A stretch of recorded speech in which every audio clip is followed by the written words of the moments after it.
नमस्कार, VCN news के हिंदी समाचारों में आपका स्वागत है। खबरों की ओर बढ़ने से पहले आइए नजर डालते हैं आज की सुर्खियों पर।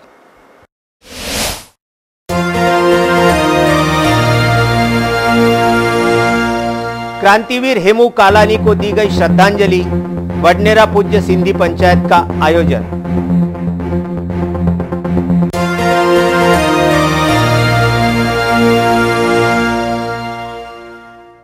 फिल्म पद्मावत पर बवाल कायम। फिल्म रिलीज नहीं होने की दी चेतावनी।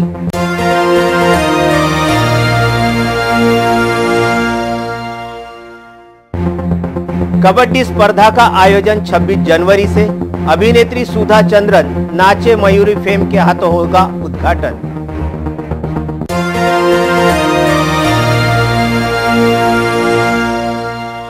तो ये थी आज की सुर्खियां। आइए देखते हैं खबरें विस्तार से। आइए रुक कर दे पहली खबर की ओर। 3 तलाक बिल के विरोध में अकोला के हजारों महिला तथा पुरुषों का जनसैलाब जिला कचहरी पहुंचा, जहां उन्होंने 3 तलाक बिल का निषेध किया। 3 तलाक का मुद्दा दिल्ली से निकलकर गलियों तक पहुंच चुका है।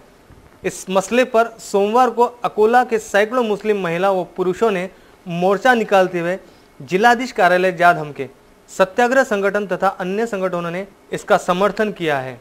इस समर्थन में निकाले गए भव्य मोर्चे के जरिए सरकार से मांग की गई है कि अगर मुस्लिम महिलाओं की सरकार को इतनी ही फिक्र है तो सरकार मुसलमानों को आरक्षण क्यों नहीं देती। साथ ही उन्होंने अपनी मांगों में यह भी कहा कि मुसलमानों को सरकारी दफ्तर में नौकरी दे, लेकिन मुसलमान के शरीयत में दखल अंदाजी ना करे। इस तरह की मांग अकोला के मुसलमानों ने सरकार से की है। इस मोर्चे को जन सत्याग्रह संगठन का समर्थन रहा। अंजनगांव से हमारे संवाददाता जावेद शाह की ये रिपोर्ट। जिसमें हम 3 तलाक के ऊपर कि 3 तलाक हमें मंजूर है। जो महिलाएं ये मंजूर नहीं करती, हम उनका विरोध करते हैं और हम कलेक्टर ऑफिस में इसीलिए एसपी साहब के पास जमा हुए हैं कि हमारा ये जो हमने पेश किया है, जो हमने अंदर मेमोरेंडम दिया है, तो उसे कबूल किया जाए और उसे सरकार के हवाले किया जाए। और हमें ये कानून, शरीयत का कानून आँख बंद करके मंजूर है।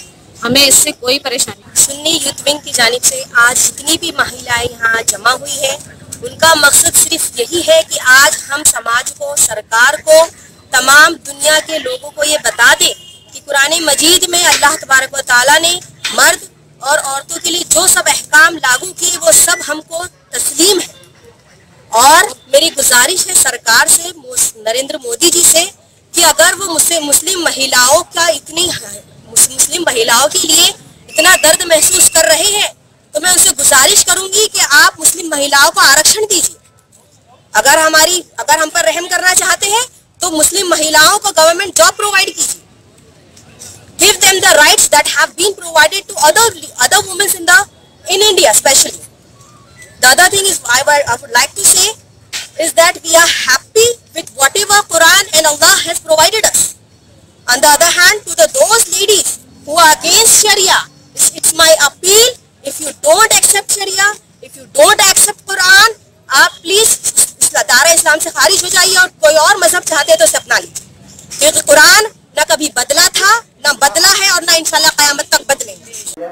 आइए रुक करते अगली खबर की और। देश की आजादी के लिए 19 वर्ष की आयु में शहीद होने वाले क्रांतिवीर हेमू कालानी की 75वीं शहादत दिवस पर दी गई श्रद्धांजलि। की आजादी के लिए 19 वर्ष की आयु में फांसी के फंदे को चूमकर अपना बलिदान देने वाले क्रांतिवीर देशभक्त शहीद हेमू कालानी की 75वीं शहादत दिवस पर अमरावती शहर समेत उपनगर बडनेरा में शहादत के वीर देशभक्त हेमू कालानी को श्रद्धांजलि दी गई।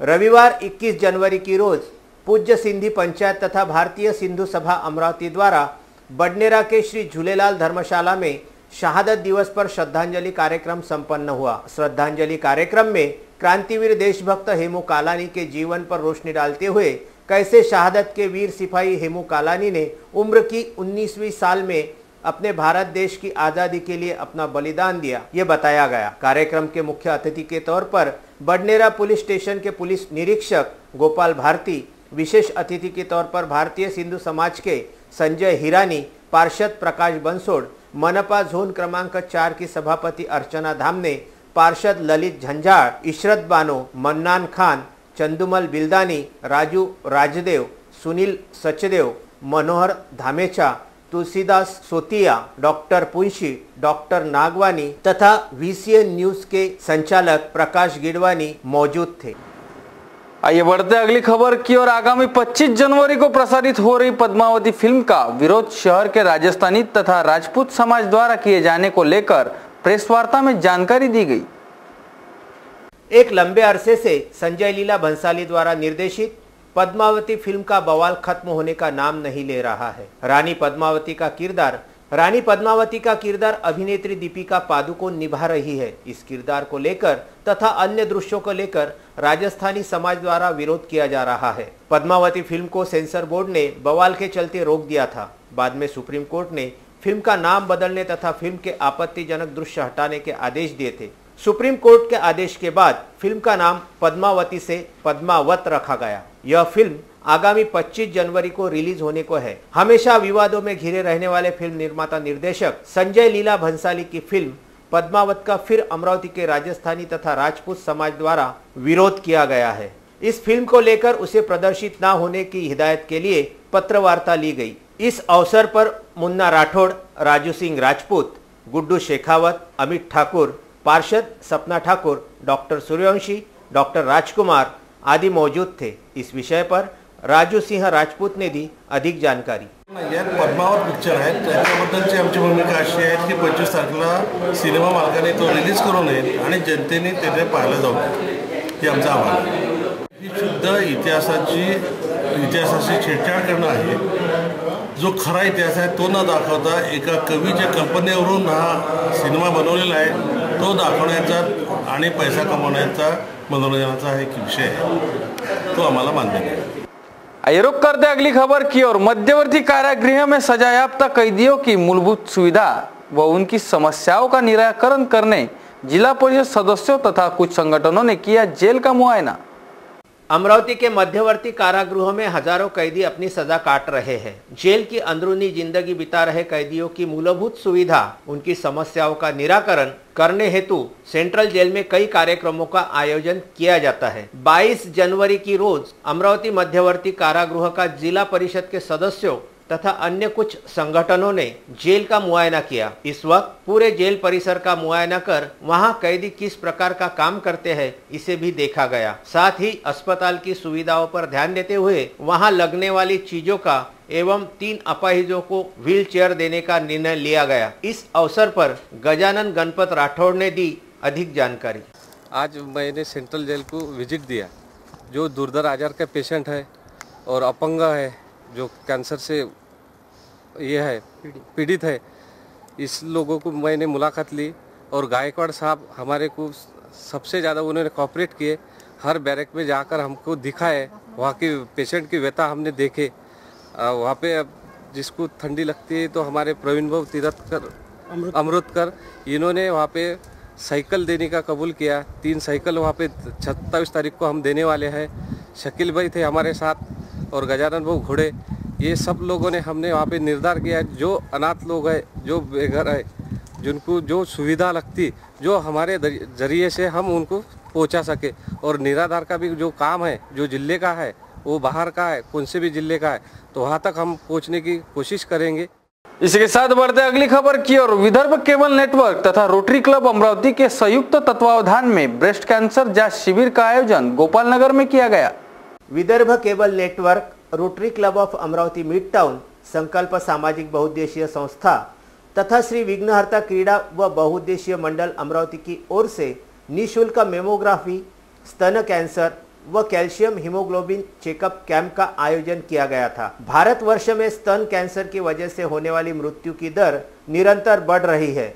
कैंसर के प्रति केवल अज्ञानता, डर एवं दुर्लक्ष्य की वजह से इसकी संख्या में काफ़ी वृद्धि हो रही है। इस समस्या को कुछ हद तक सुलझाने के लिए रोटरी मिड टाउन की ओर से उपलब्ध मेमोग्राफी वैन से आधुनिक तकनीकी से स्तन कैंसर की जांच शिविर संकल्प सामाजिक बहुउद्देशीय संस्था द्वारा निःशुल्क उपलब्ध कराई गई। इसमें महिला डॉक्टर द्वारा सेल्फ ब्रेस्ट एग्जामिनेशन के पश्चात केवल ज़रूरतमंद महिलाओं के लिए मेमोग्राफी की सुविधा भी उपलब्ध करवाई गई। श्री वल्लभ गैसेस के प्रांगण जनता कॉलोनी MIDC रोड पर हुए इस कैंप में कई महिलाओं ने तथा पुरुषों ने सहभाग लिया था। मोनू शर्मा, मनोज भुतड़ा, विष्णुजी मालपानी, हिमांशु वेद तथा सुनील कुलट इत्यादियों के साथ कई कार्यकर्ता मौजूद थे। रोटरी क्लब ने ये पूरा कैंप आयोजित किया है। यहाँ पे इस कैंप में महिलाओं में के जो आजकल स्तन का कैंसर, ब्रेस्ट कैंसर और यूट्राइन कैंसर बढ़ रहे हैं, उसके जो जांच होती है वो आजकल बाहर बहुत महंगी होती है। लेडीज़ लोग खुद से ये बाहर जाके नहीं करवाती है। तो इस रोटरी क्लब ने ये कदम उठाया है कि महिलाओं के लिए ये टेस्ट फ्री अवेलेबल किया है। यहाँ पे इस कैंप के अंदर मैमोग्राफी और यूट्राइन कैंसर के लिए पैप स्मीयर ये दोनों जाँच की जाती है। और यहाँ पे हमको यूट्राइन कैंसर और ब्रेस्ट कैंसर की रिपोर्ट्स मिल जाती है, जो हम महिलाओं तक इजीली उनको डिस्ट्रीब्यूट कर सकते हैं। इससे उनका ट्रीटमेंट भी इजीली हो जाता है और अवेयरनेस भी बढ़ता है महिलाओं में कि हमको कैंसर्स के लिए क्या क्या ट्रीटमेंट लेनी चाहिए और कैसे इसको प्रिवेंट करना चाहिए। तो ये बहुत ही अच्छा एक कदम उठाया रोटरी क्लब ने। तो हम सभी से रिक्वेस्ट करेंगे कि इसके लिए हमें सहयोग करें। और मैं व्यसन मुक्ति में काम करता हूँ और जो अमरावती की हमारे rotary club of Amravati mid town और संकल्प सामाजिक बहुउद्देशीय संस्था अमरावती, इनके संयुक्त तत्वाधान में हमने MIDC में एक नशा मुक्ति का एक कार्यक्रम लिया है, जिसके तहत हमने काफ़ी लोगों को नशा मुक्ति की दवा और काउंसलिंग की है, जिससे कि कई महिलाओं के जीवन में नशा मुक्त होने के बाद उनके जीवन में एक अच्छे दिन आए और उनका जो भी संसार है वो अच्छे से चले, ये कामना करते हुए हम लोगों ने उनको ये शिविर लिए। इसके साथ रुक करते अगली खबर की ओर। नागपुर गेट थाना क्षेत्र में 15 दिनों में 3 नाबालिग अपहरण की वारदातों पर जांच करेंगे पुलिस उपायुक्त चिन्मय पंडित। शहर में बीते कुछ दिनों में नाबालिग अपहरण के मामलों में बेतहाशा वृद्धि होती नजर आ रही है।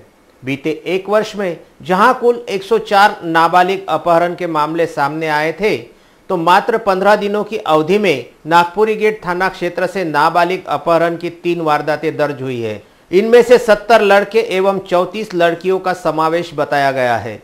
पुलिस रिकॉर्ड के अनुसार बीते वर्ष 2017 में लापता हुए 104 नाबालिगों में से 74 नाबालिग लड़कों में से 61 नाबालिग मिल चुके हैं, जबकि 30 लड़कियों में से 29 नाबालिग लड़कियां भी मिल चुकी हैं। तो दूसरी ओर नागपुरी गेट थाना क्षेत्र में बीते 15 दिनों की अवधि में 3 नाबालिग लापता होने की घटनाएं सामने आई है। इस मामले पर पुलिस आयुक्त ने गंभीरता दिखाते हुए पुलिस उपायुक्त पंडित को जांच सौंपी है। शहर में बढ़ती नाबालिग अपहरण की वारदातें शहरवासियों के लिए चिंता का विषय बनी है, तो पुलिस प्रशासन के लिए चुनौती है। मानव तस्करी देश भर के लिए एक प्रकार से नासूर रोग बन चुका है। कस्बों से, शहरों से नाबालिगों का अपहरण कर उन्हें चौराहों पर भीख मांगने का योजनाबद्ध व्यापार चलाया जाता है। इसके लिए मानव तस्कर अपहृत बच्चों को बड़ी रकम लेकर बिक्री करते हैं, जिसकी एक श्रृंखला होती है। चौराहे, रेलगाड़ियां, बसें, रेलवे स्टेशन, बस स्थानक, भीड़ भाड़ वाले स्थानों पर भीख मांगने वाले बच्चे इसी कार्य से जुड़े बताए जाते हैं। अब देखना यह है कि नागपुरी गेट थाना क्षेत्र में 15 दिनों में 3 नाबालिग अपहरण की जांच में पुलिस उपायुक्त की जांच में क्या तथ्य सामने आते हैं। इसके साथ बढ़ते अगली खबर की ओर। विदर्भ संत श्री गजानन महाराज के प्रकट दिन महोत्सव के अवसर पर आगामी 1 से 8 फरवरी के दौरान देवरनकर नगर में प्रकट दिन उत्सव मनाया जाएगा। संत श्री गजानन महाराज का प्रकट दिन महोत्सव शहर के विविध स्थलों पर बड़ी धूम से मनाया जाता है। गण गण गणात बोते का संदेश देने वाले संत श्री गजानन महाराज के भक्त पूरा सप्ताह भजन, कीर्तन, प्रवचन, आरती में लीन नजर आते हैं। आगामी 7 फरवरी की रोज संत श्री गजानन महाराज का प्रकट दिन होने से विविध मंदिरों में प्रकट दिन महोत्सव 2018 का आयोजन किया जा रहा है। श्री संत गजानन महाराज बहुउद्देशीय संस्था देवरनकर नगर अमरावती द्वारा आगामी 1 फरवरी से 8 फरवरी के दौरान संत श्री गजानन महाराज का दिव्य प्रकट दिन महोत्सव का आयोजन किया गया है। इस महोत्सव में रोजाना विविध धार्मिक कार्यक्रमों का आयोजन किया गया है, जिसमें भजन, कीर्तन, आरती, कलश स्थापना, अभिषेक के साथ साथ प्रवचन भी होगा। इस महोत्सव का समापन 8 फरवरी के दिन महाप्रसाद वितरण से होगा। इस महोत्सव का खास आकर्षण श्री की समाधि दर्शन तथा अध्याय रूपी दर्शन की झांकी, ऐसी जानकारी आयोजकों ने दी है। आइए रुक करते अगली खबर की और लोहाना महापरिषद पर्यावरण समिति द्वारा शहर के पुलिस थानों तथा आश्रमों में वृक्षारोपण करते हुए अलग अलग प्रकार के पौधे लगाए गए। श्री लोहाना महापरिषद की पर्यावरण समिति द्वारा वृक्ष लगाओ धरती बचाओ अभियान के तहत शहर में कई जगह पौधारोपण किया गया। लोहाना महापरिषद के विदर्भ एवं मध्य भारत विभाग के उप प्रमुख नरेंद्र दावड़ा, भूतपूर्व उप प्रमुख प्रमोद पटेलिया, जनसंपर्क अधिकारी चंद्रकांत पोपट, श्री लोहाना महाजन अमरावती के उपाध्यक्ष जयेश राजा, श्री लोहाना महापरिषद पर्यावरण समिति के विभागीय उपाध्यक्ष सुरेश वसानी, सचिव मानव बुद्धदेव, डॉक्टर नंदकिशोर लोहाना, करण दावड़ा, मीता दावड़ा आदि ने शहर में जगह जगह जाकर आम, जामुन, अमरूद, पीपल, आंवला, अशोक आदि के पौधे लगाए। सर्वप्रथम स्थानीय भक्तिधाम मंदिर में पूज्य जलाराम बापा का पूजन व पौधारोपण से अभियान की शुरुआत की गई।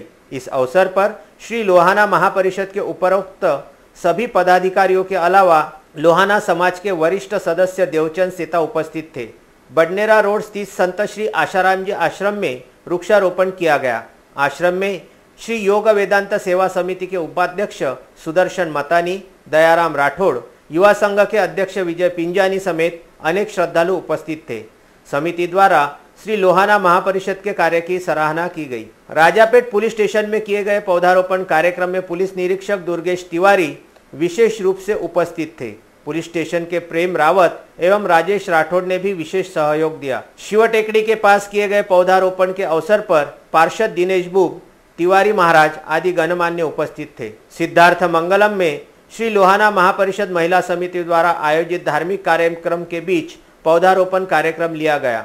श्री लोहाना महापरिषद महिला समिति की विभागीय उपाध्यक्षा शीला पोपट के साथ लोहाना समाज के अनेक पुरुष एवं महिलाएं भी उपस्थित थी। तपोवन स्थित एसटी के वर्कशॉप में अभियंता धारगावे, खवले, प्रमोद फटिंग, नंदकिशोर नवाथे आदि उपस्थित थे।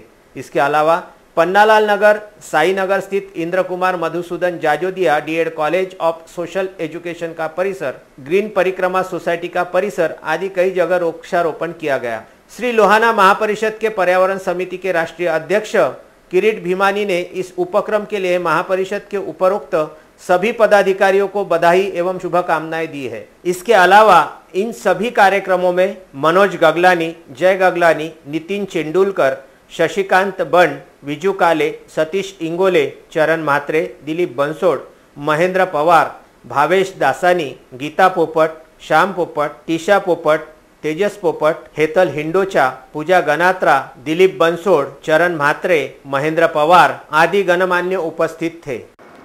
आइए रुक करते अगली खबर की और अमरावती महानगर पालिका तथा इंडिपेंडेंट क्लब के संयुक्त तत्वावधान में स्थानीय साइंस कोर मैदान में राज्य स्तरीय फुटबॉल प्रतियोगिता का आयोजन।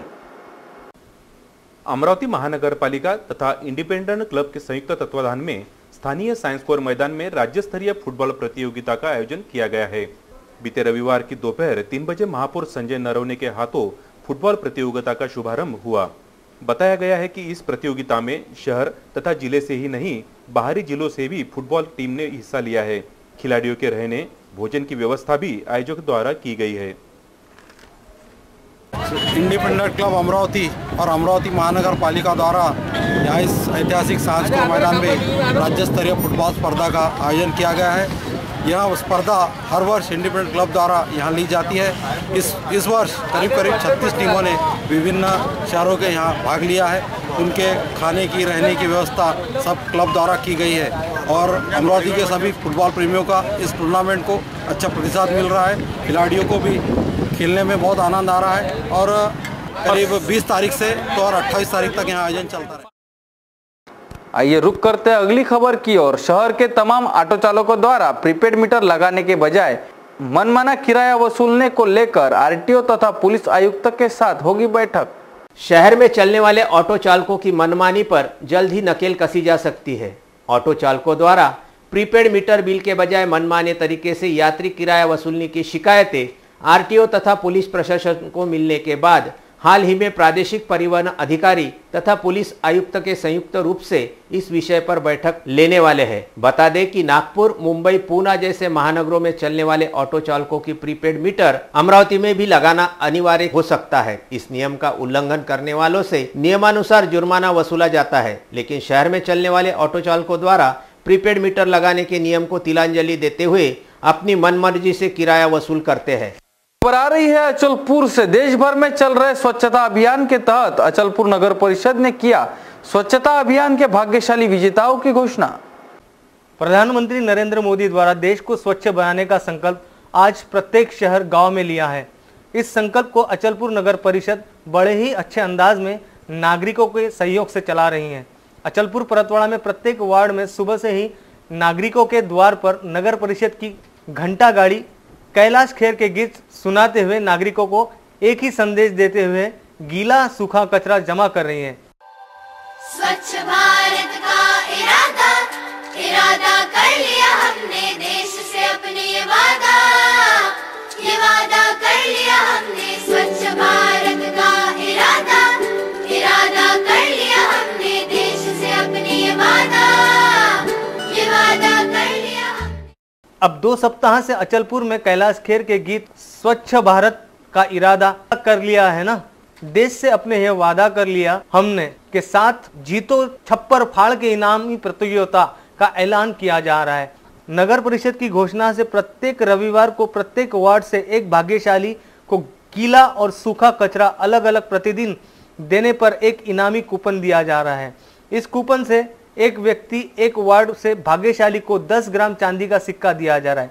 अचलपुर नगर परिषद के मुख्य अधिकारी प्रदीप जगताप व नगर अध्यक्षा सुनीता फिस्के द्वारा शहर को स्वच्छ बनाने के लिए सभी नगर सेवकों के साथ नगर परिषद के सभी कर्मचारियों के सहयोग से शहर में स्वच्छता अभियान सफलता पूर्वक होते दिखाई दे रहा है। सोमवार को दिए गए सभी भाग्यशाली विजेताओं को पुरस्कार अचलपुर नगर परिषद स्थित अग्निशामक विभाग बिल्डिंग में एक भव्य समारोह लिया गया। इस समारोह में मुख्य अधिकारी प्रदीप जगताप, उप मुख्य अधिकारी अब्दुल सत्तार, अचलपुर के थानेदार आधार सिंह सोनोने, पूर्व नगर अध्यक्ष कल्लू महाराज दीक्षित, शिक्षण सभापति डॉक्टर सरोदे, सभापति भागवत मैडम, नगर सेवक मोहम्मद अंसार, नगर सेवक बंटी ककरानिया, नगर सेवक शमशेर खां पठान, पप्पू पठान, कांग्रेस जिला अध्यक्ष अजीज खान, अहतेशम नाबिल, नईम खान, बांधकाम सभापति संजय तट्टे आदि प्रमुखता से मौजूद थे। अचलपुर से हमारे संवाददाता इरशाद अहमद की यह रिपोर्ट। अचलपुर नगर परिषद तर्फे स्वच्छ सर्वेक्षण 2018 अंतर्गत अचलपूर व परतवाड़ा शहरातील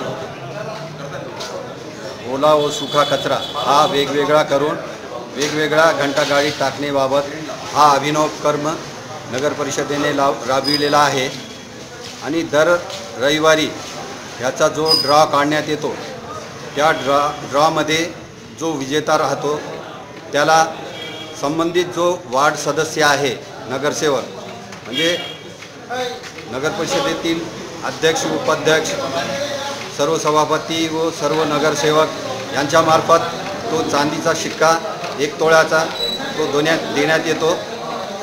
तरी सर्व नागरिकांनी शहरातील सर्वच नागरिकांनी प्रत्येक प्रभागातील नागरिकांनी ओला व सुका कचरा हा वेगवेगळा करूनच घंटागाडीत वेगवेगळा टाकावा असे मी विनम्र आवाहन करतो, विनंती करतो। आगामी 26 जनवरी से प्रारंभ हो रहे राज्य स्तरीय महापौर कबड्डी प्रतियोगिता का शुभारंभ करेगी अभिनेत्री सुधा चंद्रन। भारतीय राष्ट्रीय खेल में हॉकी, कुश्ती तथा कबड्डी जैसे खेल बड़े ही लोकप्रिय माने जाते हैं। कबड्डी इस खेल का अब दिन ब दिन विस्तार हो रहा है। अमरावती में इन दिनों कबड्डी स्पर्धाओं का आयोजन भी किया जा रहा है। संत गाडगे बाबा बहुउद्देशीय संस्था गाडगे नगर तथा अमरावती महानगर पालिका द्वारा आयोजित स्वर्गीय सुरेंद्र त्रिभुवने, स्वर्गीय अनिल खांडे, स्वर्गीय हनुमंत सोलव, स्वर्गीय पंकज धोटे इनकी स्मृति में राज्य स्तरीय महापौर पुरुष एवं महिला कबड्डी स्पर्धा का आयोजन आगामी 26, 27 तथा 28 जनवरी को संपन्न होने जा रहा है। इस स्पर्धा का उद्घाटन 26 जनवरी की शाम 6 बजे सुप्रसिद्ध अभिनेत्री सुधा चंद्रन द्वारा किया जाएगा। अमरावती शहरवासियों, सुधा चंद्रन का प्यार भरा नमस्कार। 26 जनवरी को मैं आ रही हूँ अमरावती। जी हाँ, गाड़गे बाबा बहुउद्देश्य बाला साहेब भोयर इनके संस्था में आप आएंगे कबड्डी खेलने। और 26 जनवरी को भूलिएगा मत, आपको छुट्टी लेने की जरूरत ही नहीं है क्योंकि उस दिन तो छुट्टी है। जी हाँ, गणतंत्र दिवस हम सब एक साथ बैठकर कबड्डी देखेंगे। आप आइएगा जरूर। मुझे पता है कि भीड़ हम आपको कंट्रोल ही नहीं कर सकते क्योंकि पूरे अमरावती के शहर के लोग वहां इकट्ठा होंगे हमें देखने और हम सब मिलकर कबड्डी खेलेंगे। तो दोस्तों, हमारी मुलाकात होगी 26 जनवरी को, भूलेगा मत। मैं आ रही हूँ आपके शहर में। इस स्पर्धा के लिए 25,000 दर्शक बैठ सके ऐसे भव्य स्टेडियम गैलरी बनाई गई है। इस स्पर्धा में राज्य के नामचीन पुरुष एवं महिला संघ शामिल होने वाले हैं, ऐसी जानकारी पत्रवार्ता में दी गई। इस संदर्भ में बाळू भुयार ने दी अधिक जानकारी। राज्यस्तरीय कबड्डी स्पर्धेचे आयोजन गाडगेबाबा बहुउद्देशीय संस्थेतर्फे गेल्या 30 वर्षापासून सतत आयोजन होत आहे। आता यावर्षी प्रजासत्ताक दिनानिमित्त 26 जानेवारीला याचं उद्घाटन होईल। 28 जानेवारीला बक्षीस वितरण सोहळा पार पडेल। या आयोजनाचं वैशिष्ट्य म्हणजे 26ला सिने कलाकार सुधा चंद्रन येणार आहे। उद्घाटन अमरावती शहराचे लोकप्रिय आमदार डॉक्टर सुनील देशमुख यांच्या हस्ते होईल। या सोहळ्याला अमरावती महानगरपालिकेचे सर्व पदाधिकारी आयुक्त उपस्थित राहणार आहेत। बक्षीस वितरण पालकमंत्री यशोमती ठाकूर, पालकमंत्री प्रवीण पोटे, संजयजी खोडके, सुलभाताई खोडके, तुषार भारतीय, सुनील काळे, बबलू शेखावत हे सर्व पदाधिकारी उपस्थित राहणार।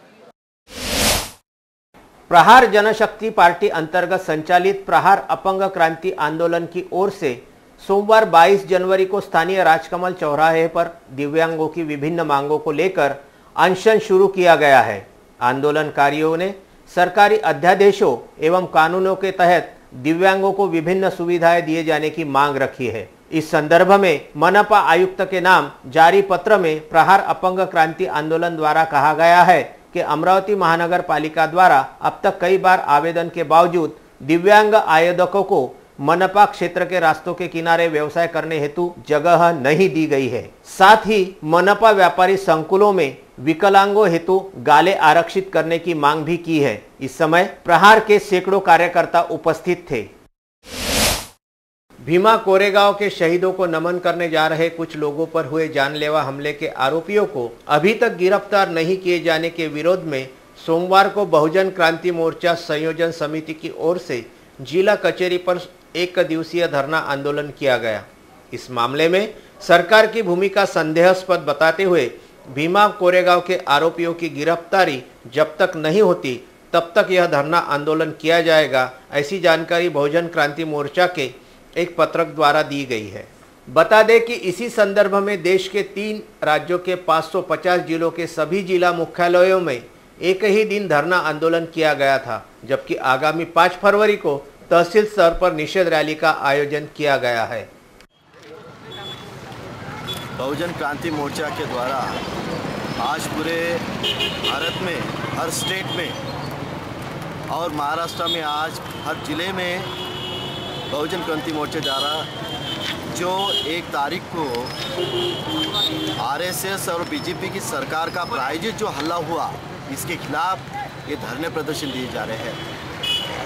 और जिस 1 जनवरी को पूरे भारत भर से लाखों से लोग आए थे और 1 जनवरी को भारत मुक्ति मोर्चा के द्वारा इस सेलिब्रेशन को 200 साल पूरे होने वाले थे।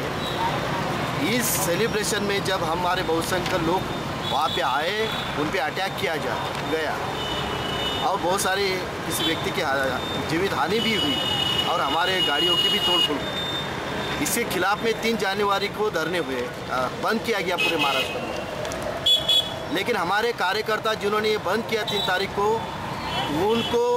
उनको कॉम्बिंग ऑपरेशन के द्वारा उनको अटक किया गया, उन पे 3 से 7 का कलम दाखिल किया गया और उनको जेलों में डाला गया। लेकिन जो 1 जनवरी के षड्यंत्र में जो लोग शामिल हैं, जो आरएसएस और बीजेपी सरकार प्रायोजित लोग हैं उनको अभी तक अटक की नहीं की, जिसमें संभाजी भिड़े उर्फ मनोहर कुलकर्णी, मिलिंद एकबोटे हैं और अनिल दवे हैं, इनको अभी तक अटक की नहीं गई। क्यों नहीं अटक की गई है? आज के तारीख में जो आरएसएस और बीजेपी सरकार जो है ये पेशवाद की सरकार है और ये इनको बचा रही है। तो हमारी डिमांड है, हम माननीय राष्ट्रपति से निवेदन करते हैं और माननीय राज्यपाल महाराष्ट्र से निवेदन करते हैं इनको तुरंत अटक की जाए और इसके खिलाफ अगर ये अटक नहीं कर रहे कि आने वाले वक्त में हम रास्ते पे आके इसकी लड़ाई लड़ें। महाराष्ट्र आदिवासी फासे पारधी समाज संगठन की ओर से जिलाधिकारी को एक ज्ञापन सौंपते हुए फासे पारधी समाज के शैक्षणिक, सामाजिक एवं आर्थिक विकास की मांग करते हुए सरकार के कल्याणकारी योजनाओं को अमल में लाने की मांग की है। इस संदर्भ में आदिवासी फासे पारधी समाज संगठन के संस्थापक अध्यक्ष मतीन भोसले द्वारा जिलाधीश को सौंपे ज्ञापन में ये मांग की गई है। राज्य के प्रत्येक जिला परिषद अंतर्गत आने वाले जिला पशु संवर्धन अधिकारी के जरिए अनुसूचित जमाती के दुर्बल महिलाओं के बचत गटों को जन उत्कर्ष जन उत्थान महिला आर्थिक विकास महामंडल के मार्फत कुक्कुट पालन व्यवसाय प्रारंभ करने तथा आदिवासी महिलाओं को आर्थिक रूप से मजबूत करने के लिए शासकीय अनुदान उपलब्ध कराया जाए। कुक्कुट पालन हेतु बनाए जाने वाले शेड को निर्माण कार्य का शासकीय अनुदान से निधि उपलब्ध हो, जबकि फासे पारधी समाज की विधवा महिलाओं की सूची तैयार कर उनके जीवन यापन हेतु स्थायी रोजगार उपलब्ध करने की मांग भी ज्ञापन में की गई है। इसके साथ ही जिले के मंगरूल चवाला स्थित आदिवासी आश्रम स्कूल में शिक्षा लेने वाले विद्यार्थियों के साथ अभद्र व्यवहार पर नकेल कसने की मांग भी की गई है। त्या मुलांच्या संदर्भात काल सर्दी पुरसाने काही मुलं थोडं हे झालेले होते आणि ते पीएचसी दवाखान्यामध्ये घेऊन गेल्यानंतर 9 वाजता रात्री ते पीएचसी दवाखाना पूर्णच्या पूर्ण बंद होता। डॉक्टर आहेत नाही म्हणे अशा पद्धतीचं हे त्यांनी हे बोललं त्या चपराशी आणि ते 3 ते 4 महिन्यापासून असं तुच्छ नजरेनं त्या मुलांकडे बघल्या जातात। म्हणून त्या अनुषंगानं ते जे पीएचसी दवाखान्यामधले जे सगळे कर्मचारी डॉक्टर लोक त्यांना बडतरफ करण्यात यावी अशा पद्धतीचं पूर्णच्या पूर्ण हे आहे म्हणजे मागणी आहे। आणि जे शिवाई महिला बचत गटाला 10 लाख रुपये दिले होते त्या 10 लाख रुपयाचा भ्रष्टाचार झालेला आहे। 3000 केअरफूटच्या ऐवजी फक्त 900 केअरफूटचं बांधकाम केलेलं आहे। अशा पद्धतीने त्यांच्यावर ॲट्रॉसिटी ॲक्ट गुन्हा दाखल करून 420 फसवणुकीचा गुन्ह्यामध्ये दाखल करण्यात यावी। पुन्हा घरकुल संदर्भात सुद्धा आम्हाला अजूनपर्यंत घरकुल सुद्धा मिळत नाही, कारण प्रकल्प अधिकाऱ्याकडे मोठा निधी असल्या कारणानं सुद्धा अजूनपर्यंत योजना आमच्यापर्यंत पोहोचल्या नाही। या अनुषंगाने आज या ठिकाणी आज आम्ही ठिय्या आंदोलन करण्याकरता आलेलो आहे। जर कदाचित आज मागण्या पास नाही झाल्या तर आम्ही इच्छित राहणार आहे। अशा पद्धतीचा हा निर्णय आज ठेवलेला आहे। रेडियंट सुपर स्पेशलिटी हॉस्पिटल पिछले 1 वर्ष में 10 जनजागृति एवं मार्गदर्शन शिविर संपन्न कर चुका है। इसी तर्ज को आगे बढ़ाते हुए आने वाली 28 जनवरी की दोपहर 4 बजे सांस्कृतिक भवन अमरावती में एक भव्य निःशुल्क ब्रेन एवं हार्ट संबंधित, जिसमें लकवा, पैरालिसिस और हार्ट अटैक जैसी बीमारियां शामिल है, जनजागृति मार्गदर्शन शिविर का आयोजन हॉस्पिटल द्वारा किया गया है। इस मार्गदर्शन शिविर में एक पथनाट्य के जरिए लोगों को पैरालिसिस एवं हार्ट अटैक के बारे में जानकारी दी जाएगी। पैरालिसिस एवं हार्ट अटैक से जुड़े कई प्रश्न, जैसे पैरालिसिस हार्ट अटैक क्यों होता है, किन लोगों में होता है, इसका मूल कारण क्या है, पैरालिसिस एवं हार्ट अटैक न होने के लिए जनता क्या क्या उपाय कर सकती है, यदि किसी को लकवा हार्ट अटैक आता है तो क्या करना चाहिए, इसके मूल लक्षण क्या है, पैरालिसिस एवं हार्ट अटैक संबंधित आहार क्या होना चाहिए, इन बीमारियों में कौन से योगासन एवं व्यायाम, जिसे हम फिजियोथेरेपी भी बोलते हैं, करने चाहिए, इन सभी प्रश्नों के उत्तर देने का प्रयास अस्पताल द्वारा किया जाएगा। ऐसी जानकारी पत्र वार्ता में दी गई। इस विषय पर डॉक्टर सिकंदर अडवाणी ने दी अधिक जानकारी। हार्ट अटॅक आणि ब्रेनचा लकवा याचं प्रमाण एवढं वाढत आहे आणि त्या सर्व आजारांचं निमित्त एकच आहे, अथेरोस्क्लेरोसिस। तर या आजाराचं स्वरूप लोकांना कळण्यासाठी या कॅम्पचं आयोजन केलेलं आहे। त्या कॅम्पमध्ये आजाराबाबत पूर्ण माहिती मिळणार आहे, त्याचं प्रिव्हेन्शन काय, त्याची ट्रीटमेंट कशी करायची आणि याच्यात आमचे जुने पेशंट आहेत त्यांना प्रामुख्याने आम्ही स्टेजवर येऊन त्यांच्याकडून आपल्याला गायडन्स मिळणार आहे की ते कुठल्या प्रकारची ॲक्टिव्हिटी करू शकतात। आणि जसं डॉक्टर अडवाणींनी सांगितलं, ट्रीटमेंटमध्ये गोळ्या, इंजेक्शन, एक्सरसाइज तर झाल्या, पण याच्याप्रमाणे लकव्याच्या पेशंटमध्ये म्युझिक थेरपीचा वापर कसा होऊ शकतो आणि आमचे लकवाचे पेशंट याच्यात म्युझिक थेरपी कसे यूज करतात ते दाखवण्यात येईल. तर मेन समाजात आजाराची जाणीव व्हावं आणि लोक त्याच्याबाबत जागृत व्हावं याच्यासाठी या कॅम्पचं आम्ही आयोजन केलं. 28 जानेवारीला सांस्कृतिक भवनमध्ये रविवारच्या दिवशी दुपारी 4 ते 8च्या दरम्यान हा कॅम्प आयोजित केला आहे, जिथे कॅम्पचं मार्गदर्शन करण्यासाठी आमच्या पूर्ण रेडियंट हॉस्पिटलची टीम राहणार आहे. आणि हा कॅम्प निःशुल्क असणार, म्हणजे फक्त लोकांच्या माहितीसाठी हा कॅम्प आयोजित केलेला आहे. आणि जेवढे जास्त लोक येऊन या कॅम्पमध्ये राहतील तेवढा जास्त ते स्वतःचा फायदा करून घेतील असं माझं मत आहे. शहर के मालीपुरा में रथ सप्तमी के अवसर पर महारुद्र हनुमान मंदिर में पंचकुंडी महायज्ञ का आयोजन किया गया है. शनिवार 20 जनवरी से प्रारंभ हुआ यह महायज्ञ आगामी 26 जनवरी तक चलेगा, जिसमें 6 दिनों तक रोजाना धार्मिक कार्यक्रम होंगे. पहले दिन महारुद्र अभिषेक एवं पूजन के साथ ही महिलाओं द्वारा भजन के साथ कौंडन्यपुर के महाराज संजय ठाकरे का संगीतमय प्रवचन भी हुआ.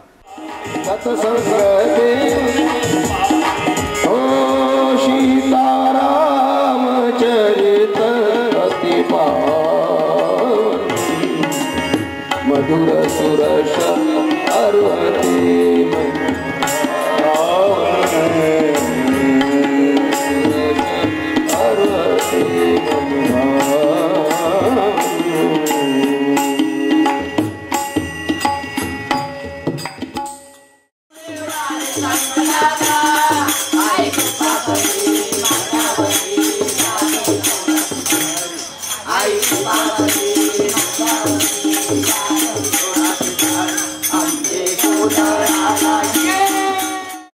इसके साथ ही रोग निदान शिविर, मातृ पितृ पूजन तथा रोजाना शाम संगीतमय प्रवचन का आयोजन किया जाएगा. खबरों में वक्त हो चला है यहीं पर रुकने का, लेकिन रुकने से पहले आइए नजर डालते हैं आज की सुर्खियों पर.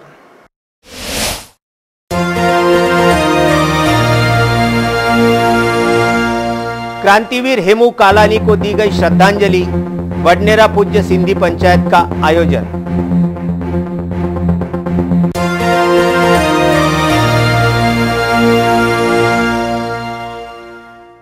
फिल्म पद्मावत पर बवाल कायम. फिल्म रिलीज नहीं होने की दी चेतावनी.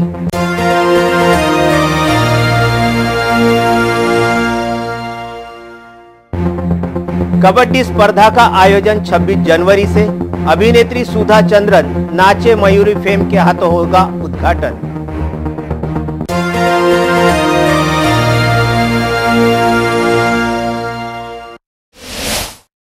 तो ये थी आज की सुर्खियां. खबरों में आज के लिए बस इतना ही. कल फिर मिलेंगे कुछ नई तरोताजा खबरों के साथ. तब तक के लिए देखते रहिए VCN न्यूज.